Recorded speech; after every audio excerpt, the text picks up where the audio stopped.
RMC, Apolline Matin. C'est déjà demain.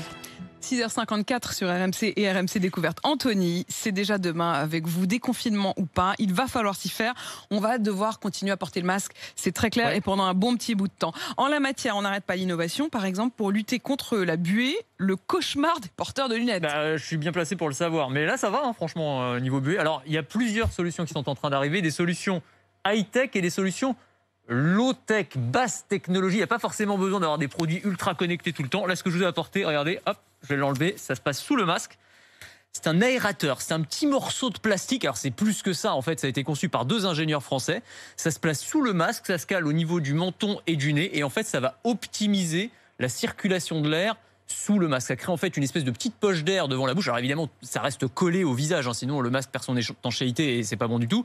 Mais là, en gros, le principe, c'est un petit morceau de plastique. C'est que l'air ressort par le bas. Exactement. Et non pas vers le haut, voilà, c'est-à-dire vers les lunettes. Ça. Et ça permet une meilleure ventilation et ça évite d'embuer les lunettes. C'est tout bête, ça pèse 10 grammes, ça coûte une dizaine d'euros. Voilà, donc idée de cadeau de Noël éventuellement, pourquoi pas. Donc l'aérateur. Sympa.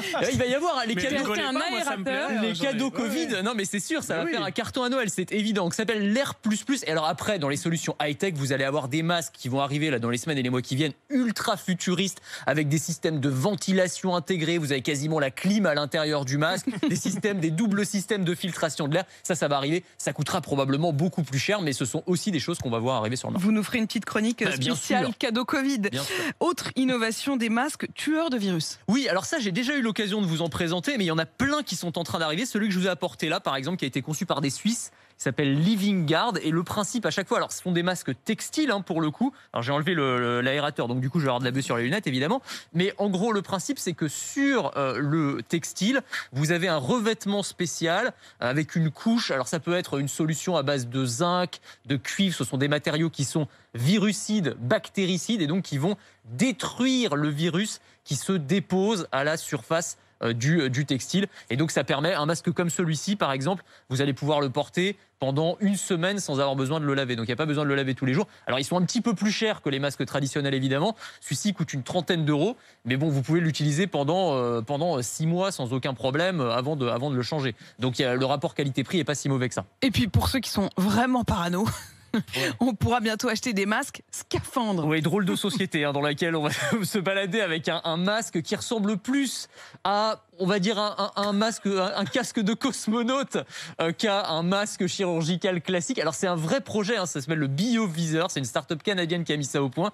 Ça s'enfile comme un t-shirt. Ça recouvre le dessus de la tête et jusqu'au haut du torse. Alors ça fait parapluie en même temps, parce que là vous êtes complètement protégé, complètement transparent. Donc on voit quand même le visage de son interlocuteur, ce qui est intéressant.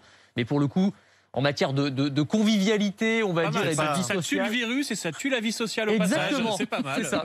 À porter à la maison, en couple, en famille, très sympa aussi. Une espèce de mini-confinement. Oui, ça peut plaire. J'ai lu hier que Stéphane Bern disait, au fond, ce virus, il m'a permis de tuer toute vie sociale et je me suis rendu compte que je n'aimais qu'une chose, c'était lire un livre avec mon chien. Donc vous voyez, certains ont considéré que cet éloignement de la vie sociale était plutôt une bonne chose. Merci beaucoup, Anthony Morel.